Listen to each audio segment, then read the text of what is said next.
melalui link YouTube ya. Untuk sekarang saya akan coba record ya, untuk pertemuan sekarang. Jadi nanti kalau misal udah gitu nanti saya upload di YouTube, jadi bisa diulang ya. Untuk kita 2 minggu lagi akan ada UAS ya. 2 minggu lagi UAS, tapi ada pertemuan 1 kali lagi, mungkin 2 kali lagi saya nanti tambah contoh soal yang lain. Untuk UAS tadinya saya mau dengan materi getaran, tapi kayaknya terlalu rumit ya, terlalu banyak gitu ininya. Jadi saya akan untuk UTS ini saya akan masuk ke defleksi aja ya, defleksi beam. Jadi nanti untuk soal UTS sampai defleksi beam aja. Gitu kira-kira ya untuk soal UAS ya, maaf. Jadi saya akan fokus ke sini sampai tuntas yang bagian ini ya, karena kemarin kita belum selesai ya. Nanti untuk surat ulangannya akan saya kirim melalui KM linknya. Jadi untuk materi UAS saya akan fokus di BIM atau balok lentur ini.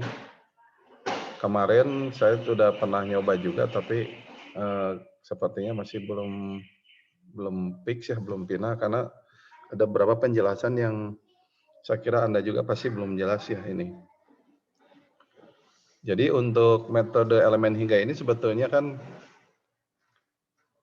materinya itu teoritik ya kayak gini.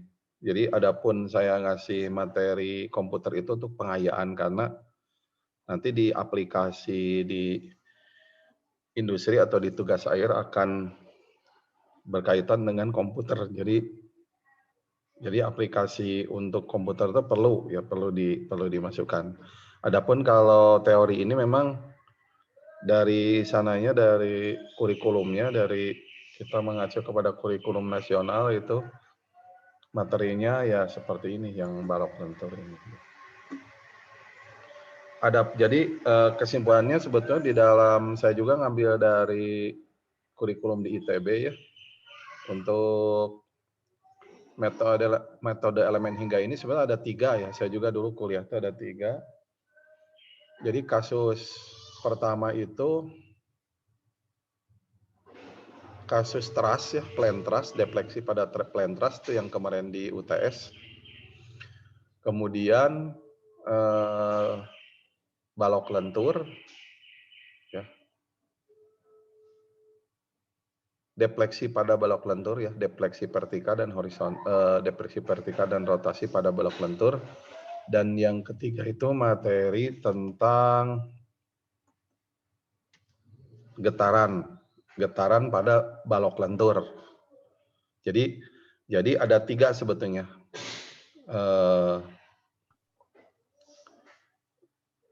Plan truss ya, plan truss, kemudian defleksi pada plan truss, kemudian defleksi pada balok lentur dan getaran pada balok lentur. Tapi itu nanti walaupun saya tidak akan bahas di getaran juga, tetap si soft copy-nya akan saya kirim ya. Tapi untuk UAS saya fokus di sini karena ini juga panjang ya, banyak. Jadi perlu pemahamannya rada lumayan juga gitu untuk balok lentur ini. Ditambah lagi kalau di ITB dikasih penurunan rumus untuk matrik kekakuannya ya.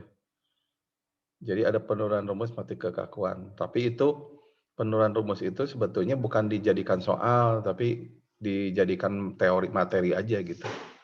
Jadi materi dan kuliahnya itu 3 jam ya. Jadi dari pagi sampai jam 11 gitu. Guru dosennya 2 kalau di ITB itu. Kalau kita kayaknya nggak memungkinkan nih kalau sampai berjam-jam. Apalagi melalui ini Joom. Jadi memang ada berat juga sih. Tapi saya akan coba ambil yang pentingnya saja. Yang pertama itu saya struktur balok ini dan komputer ya. Kalau dulu di ITB nggak ada materi komputernya. Jadi karena dulu masih zaman dulu ya, belum lengkap. Kalau sekarang sudah cukup canggih, jadi materi komputer menjadi penting ya, perkembangan zaman seperti itu. Baik, saya akan masuk ke teori ya di sini. Jadi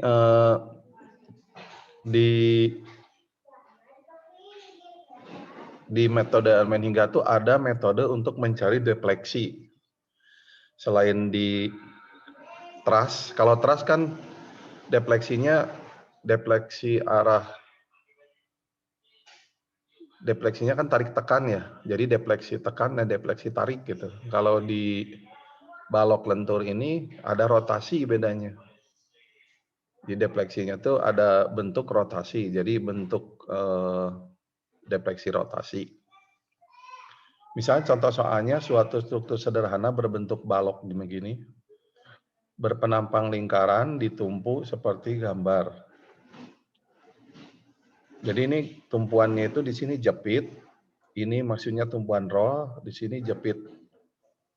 Ini saya ngambil gambar ini disesuaikan dengan buku ya. Jadi bukunya memang digambarkannya kayak gini, jepit, di sini roll dan jepit. Kemudian ada P. Nah, ada P bekerja pada balok tersebut sesuai gambar. Jadi di antara tengah-tengah balok ini ada nilai P ya. Ini variabel ya. Jadi bukan nilai tertentu ya. Misal 1 kilo. Nilai tertentunya itu nanti dimasukkan setelah beres semua. Jadi ini masih dalam bentuk variabel, jadi P. Kemudian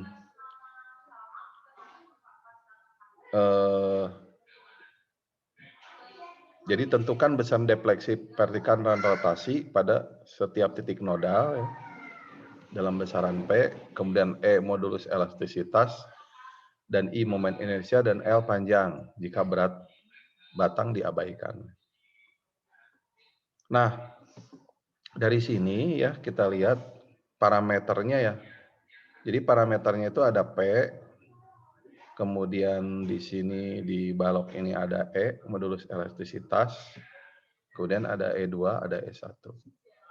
Nah, kalau kasusnya itu di defleksi ini ya, kasusnya itu.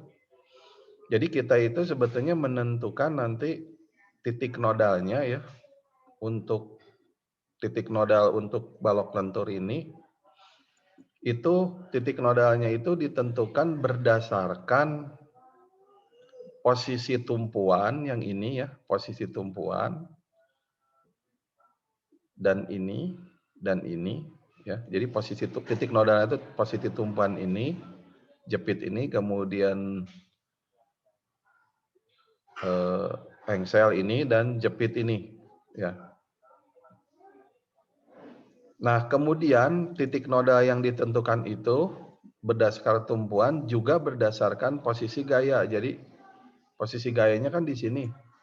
Jadi titik nodalnya itu nanti 1, 2, 3, 4 gitu. Titik nodalnya jadi 4, 1, 2, 3, 4 titik nodal ya.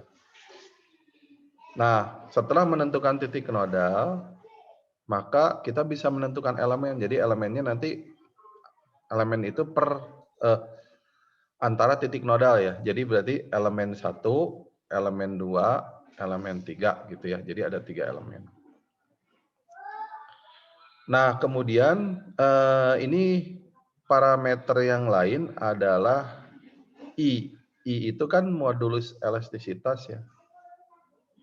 Modulus elastisitas I ini karena tergantung dari penampang sehingga besarnya modulus elastisitas yang penampangnya kecil pasti lebih kecil ya daripada yang besar yang ini ya. Sehingga nanti kita tentukan di soal ditentukan ya, begini. Kemudian panjang ini juga beda ya, ada 2L, ini ada L, ini L ya. Nah, sekarang gini, di sini di soal diketahui untuk modulus elastisitas 1, modulus elastisitas 2 itu adalah sama. Jadi, nah ini penotasian ini ya penting. Jadi maksudnya di notasi ini adalah bahwa E1 dan E2 itu kita notasikan E ya, yang memiliki besaran yang sama gitu. Jadi artinya kenapa tidak lagi ada E1 E2 ya? Kenapa E gitu? Karena E ini adalah sebagai notasi yang nantinya menjadi gabungan ya. Jadi gabungan beberapa elemen. Jadi E ini nggak boleh lagi E1 E2 nantinya. Tapi harus didefinisikan sebagai nilai E gitu. Baik gitu ya. Nah, untuk I ini juga sama, harus notasinya I, nggak boleh I1, I2. Ya. Jadi nanti mendefinisikannya, karena di sini I1 dan I2 beda besarannya, sehingga menjadi I, ya. Ini si nilai I1 itu adalah sama dengan I2 gitu. Dan dinotasikan ya besarannya menjadi 2I. Ya. Nah, yang setelah 2I ini berarti artinya nanti di matrik lokal itu I1 itu sama dengan 2I dan 2I2 sama dengan 2I. Jadi artinya I2 itu sama dengan I gitu ya. Jadi kalau I1 itu sama dengan 2I, kalau I2 itu sama dengan I gitu nantinya. Nanti setelah ini ya. Jadi sampai situ memang harus dipahami betul ya. Kayak gitu. Ini nanti di soalnya diketahui sih. Tapi saya pengen Anda memahami sedikit benar-benar detail gitu. Nah, sekarang kita lihat jawab ya, ini jawab. Matrik kekakuan BIM lokal tiap elemen. Jadi di elemen hingga itu kita menentukan dulu matrik kekakuan lokalnya. Jadi lokal itu misalnya elemen 1, elemen 2, elemen 3. Matrik kekakuan lokal standar khusus untuk BIM diperoleh melalui penurunan rumus. Jadi ini sebetulnya ada, saya jelaskan lagi, ada penurunan, ada khusus ya, penjelasan khusus, tapi saya tidak memasukkan di materi karena saya ngisinya pengennya ngisi dengan simulasi komputer gitu. Karena penurunan rumus ini sebetulnya bukan soal ya, tapi di teori itu ada sebuah penurunan rumus untuk BIM ya, untuk BIM. Jadi khusus untuk BIM, untuk defleksi BIM. Jadi itu cuma sekali aja sih sebetulnya. Saya juga waktu kuliah dulu kita juga pada nggak terlalu concern di situ gitu ya. Penurunan rumus dalam soal tidak diperlukan lagi karena hanya satu kali saja untuk setiap kasus BIM. Nah ini, jadi penurunan rumus dalam soal tidak diperlukan lagi. Penurunan rumus ini ya dalam soal tidak perlu, karena hanya yang berubah-ubah itu sebetulnya justru yang bentuk ini. Jadi ini bisa saja nanti di soal itu posisi gayanya itu bisa di sini ya. Bisa juga ini bentuk BIM-nya itu misalnya kecil, tebal, kecil gitu, bisa seperti itu mungkin ya. Kadang miring gitu ya bentuknya, kalau dulu saya kuliah itu ini soalnya itu kadang miring, kadang Tapi untuk kasus ini yang berubah kan untuk kasus BIM itu yang berubah ininya justru kalau matrik kekakuannya mah tidak berubah gitu. Baik. Nah, ini matrik kekakuan standar lokal khusus untuk kasus defleksi pada BIM ya. Ini saya kasih ini lagi ya. Jadi nanti ini materinya saya share karena udah saya tambahin kata-katanya ya, kata-kata ini. Jadi untuk setiap kasus BIM defleksi pada BIM adalah matrik kekakuan lokalnya begini ya. Jadi K sama dengan E kali I L kuadrat 12 6L min 12 6L 6L 4L kuadrat min 6L. Nah, ini harus telitinya itu si bagian E ini yang minus-minus ini ya, ini harus tepat posisinya. Ya, harus tepat posisinya. Kemudian langkah 1, tentukan lokasi titik noda dan jumlah elemen yang mana titik noda diambil dari lokasi tumpuan dan gaya yang bekerja. Jadi tentukan titik noda dulu ya. Titik nodanya itu kan kalau pada tumpuan dan lokasi beban berarti titik noda 1 ya, ini. Titik noda 2, titik noda 3 dan titik noda 4. Ini kursornya kelihatan nggak ya? Kursor saya nih. Kelihatan, Pak. Kelihatan ya? Kursornya? Kursor apa? Mouse-nya kelihatan ya? Ya, Pak. Jadi titik noda 1, titik noda 2, titik noda 3, titik noda 4.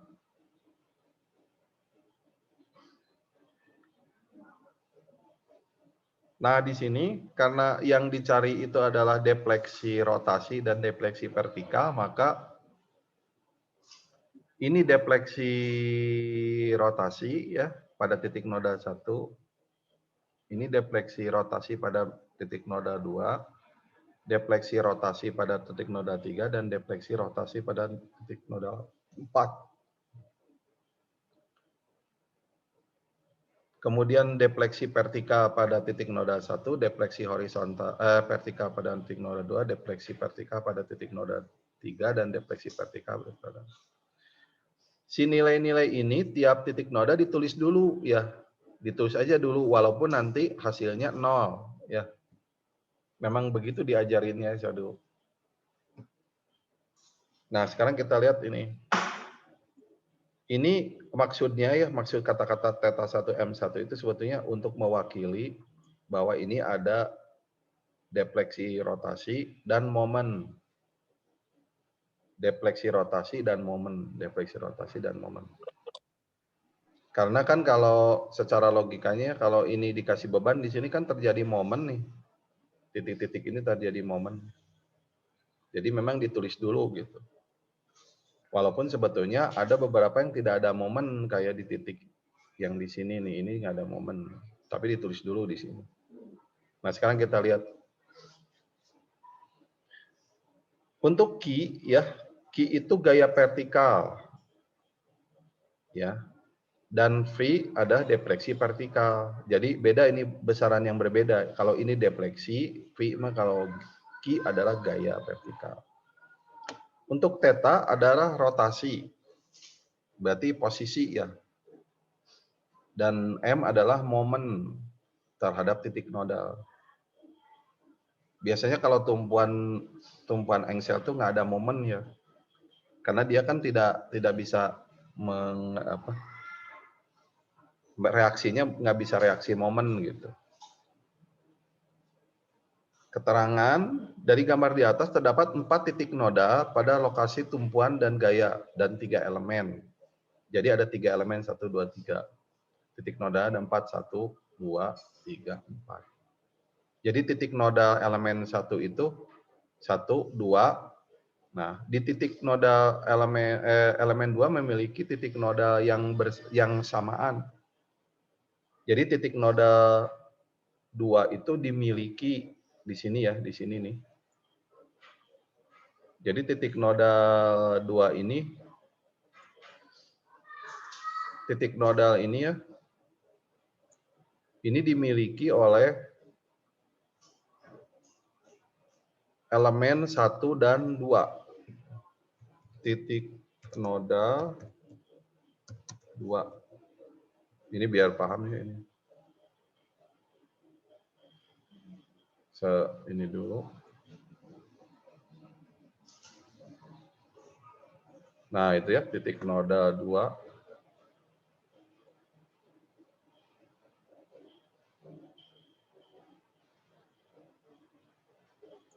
Jadi ini titik nodal 2.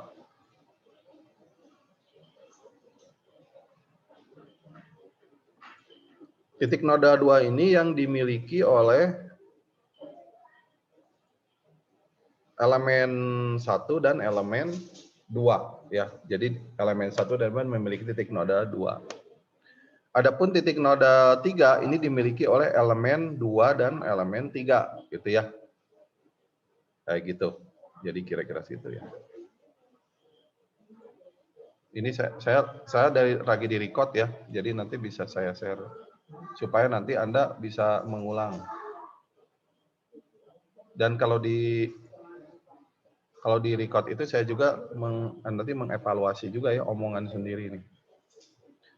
Nah, udah gitu kita lihat teruskan ya. Jadi setelah mendapatkan nilai theta 1, M1, Q1, P1, theta 2, M2, Q2, P2 dan sebagainya, kemudian kita baru substitusikan ya. Jadi dari tiap elemen elemen lokal ini kita akan buat ya berdasarkan ini ya, berdasarkan ini. Nah, sekarang kita lihat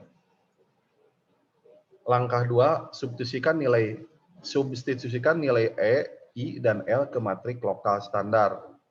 Jadi maksudnya yang ini nilai yang E ini dan I ini dan L ini kita masukkan ke sini, ke matrik kekakuan lokalnya yang standar. Nah, ini matrik kekakuan standarnya itu adalah di sini. Semua besaran E, I, L harus berbentuk EI. Ini saya tambahkan ya di ini nanti saya share. EI dan L bukan berbentuk E1, I1 dan seterusnya. Agar nantinya elemen lokal bisa digabung menjadi elemen global ya. Jadi menjadi elemen global. Nah, sekarang kita tulis dulu ini matrik kekakuan lokalnya ya. Kemudian substitusikan I-nya. Sekarang I matrik untuk kekakuan lokal yang I ini yang elemen 1 ya. Kalau untuk elemen 1 itu ya sesuai dengan yang saya tulis di sini. Jadi untuk elemen 1 itu sama dengan 2I. Ya. Jadi untuk elemen 1 ini sama dengan 2I, berarti I sama dengan 2I ya. Kemudian untuk elemen 1 L-nya berapa? L yang ini ya. Untuk L-nya itu adalah 2L. Di sini kan 2L. Ya, untuk elemen 1 2L. Sehingga matrik kekakuan elemen 1 atau K1 ini dinotasikan begini. Yang I yang ini, yang di lokal ini, masukkan nilai 2I-nya ke sini. Jadi ini 2I sini ya. Kemudian nilai L-nya masukkan jadi 2L.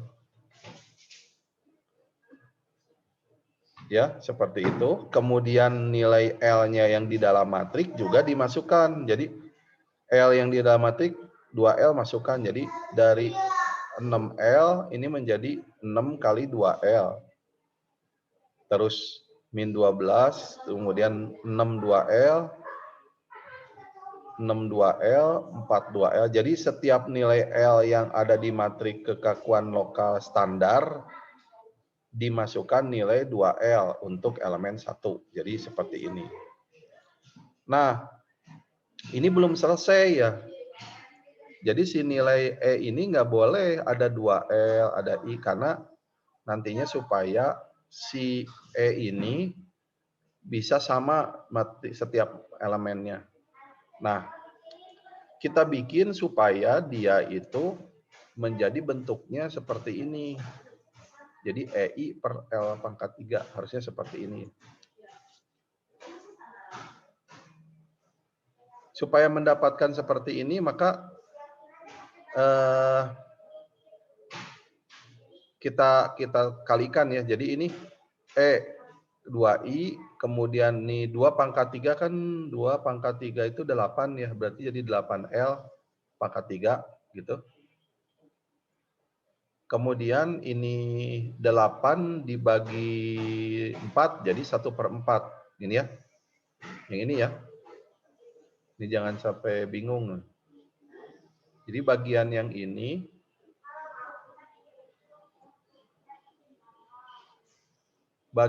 ini kita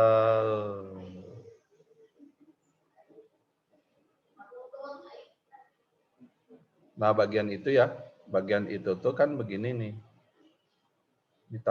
Ini saya harus detail banget. Nah ini itu nanti apa nih? Ini kan jadi begini nih.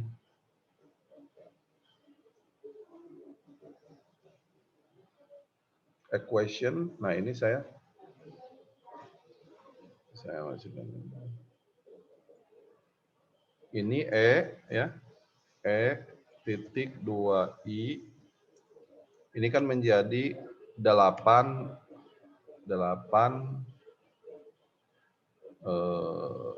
L pangkat 3 gitu ya. Kan jadi gitu tuh. Bisa. Nah, begini ya. Nih. Begitu. Oke. Sehingga ini kalau disederhanakan lagi menjadi seperti ini ya. Menjadi 2E, 2I, 8 pangkat L pangkat 3 menjadi ini. Nah, ini biar jelas lagi nih. Jadi saya ini ya. Nah, ini ya.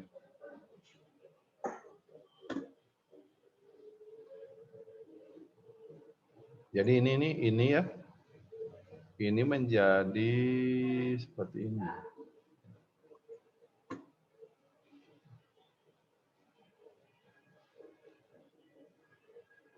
Nah, gitu ya. Jadi E2I 8L pangkat 3 ini menjadi EI 4L. Nah, ini 4L ini nggak boleh ada. Jadi kita kalikan dengan ini. Ini kan jadi 1/4 kali 12. Jadi ini 3, kemudian 12L kali 1/4 menjadi 3, kemudian min 3, kemudian 3L, kemudian 3L, 4L, dan seterusnya ya. Sehingga inilah matrik kekakuan lokal elemen 1. Ya. Jadi ini matrik kekakuan lokal elemen 1 ya, kayak gitu. Keterangan. Konstanta EI3 harus dibuat sama agar nantinya bisa digabung. Nah ini jadi EI per E3 harus sama agar nantinya bisa digabung. Baik. Nah, setelah itu kan ini elemen 1. Nah, sekarang elemen 2. Nah, sekarang elemen 2. Tulis dulu matrik kekakuan lokal standarnya. Kemudian masukkan nilai I-nya. Nah, kalau elemen 2 di sini lihat. Elemen 2 itu E-nya sama ya. I-nya itu kan 2I2 nih. Ini kan elemen 2 ya. 2I2 sama dengan 2I, berarti I2 itu sama dengan I gitu loh. Jadi I2 ini sama dengan I. Sehingga di sini I2 ya. Ini saya tulis nih, lupa nih. Jadi I2 ini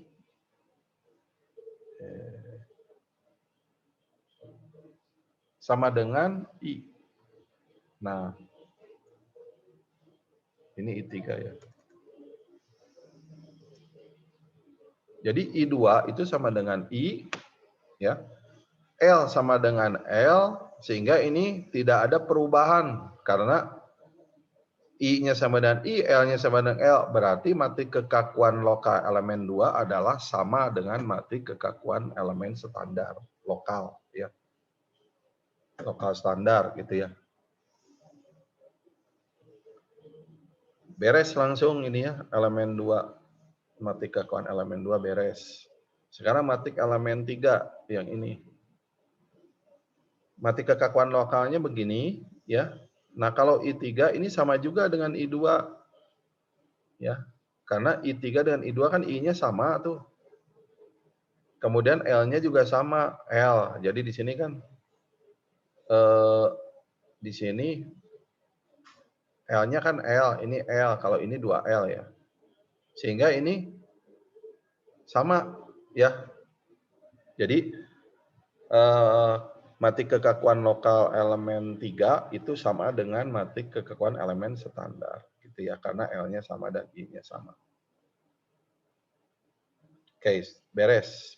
Jadi matrik elemen 1 lokal beres, elemen 2 beres, elemen 3 beres, sudah beres semua, maka yang ketiga adalah langkah pembentukan matrik kekakuan global. Jadi si matrik-matrik elemen lokal ini kita akan gabung menjadi matrik global ya. Matrik global itu matrik gabungan. Menggabungkannya itu berdasarkan nodal, titik nodal. Nah, pada titik nodal yang sama, nih perlu garis bawahi ya, atau bersinggungan, maka bagian matrik akan digabung atau dijumlahkan. Jadi matriknya itu akan digabung atau dijumlahkan. Nah, kita lihat di sini, ini matriknya itu untuk matrik kekakuan global ini memiliki matrik 8 kali 8. Mengapa 8 kali 8? Nanti kita lihat ya di sini. Jadi matrik kekakuan global sama dengan EI per pangkat 3 ini sama ya. Ininya mah sama. Kemudian kita tulis dulu di pojok kiri atas ya. Itu matrik elemen 1. Jadi ini matrik elemen 1 3L, 3L. Enaknya sih pakai Excel ya ini. Pakai tabel di Word. Jadi Anda boleh juga sih kalau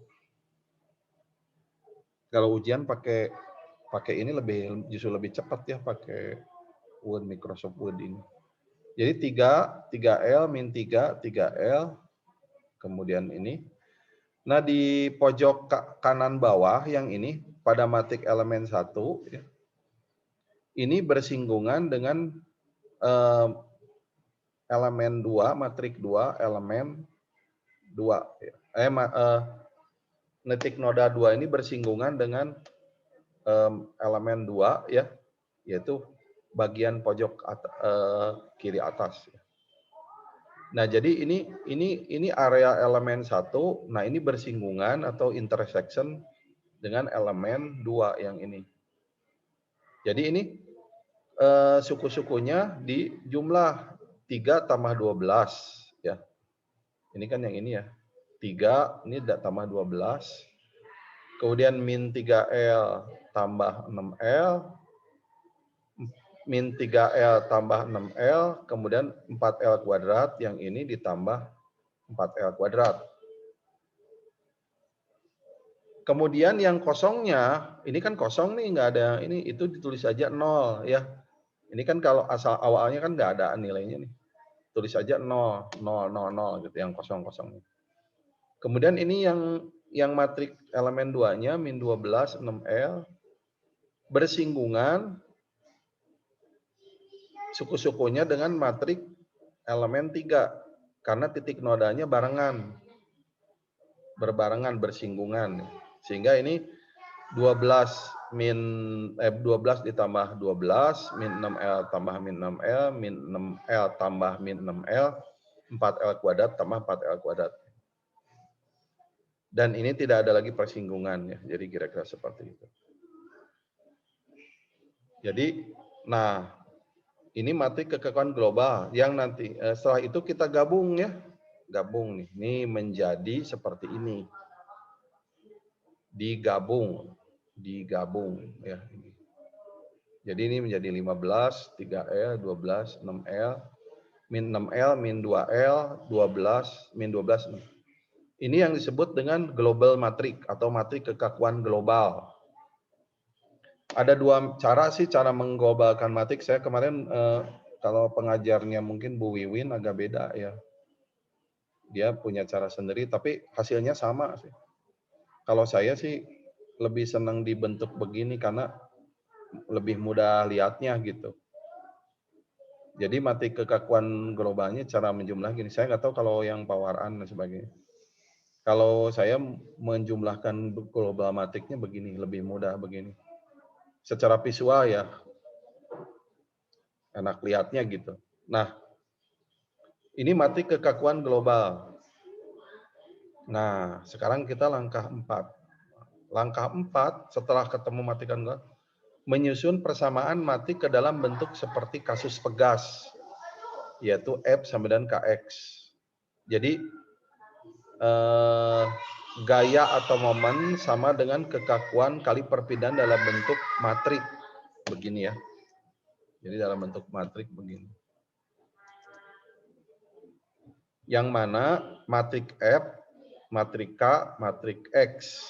Ya, jadi kan kekakuan kali perpindahan itu adalah gaya kan. Gaya adalah kekakuan kali perpindahan. Ini juga sama. Perpindahan, kekakuan kali perpindahan. Cuma perpindahannya kalau ini perpindahan vertikal, kalau ini perpindahan rotasi. Ya. Nah, setelah ketemu ini, maka kita susun matrik berdasarkan persamaan seperti pegas, kasus pegas ya. Yaitu ini adalah matrik gaya dan momen. Ini konstanta elemen I dan L, kemudian ini matrik kekakuan global ya kali perpindahan ya. Jadi kali perpindahan θ1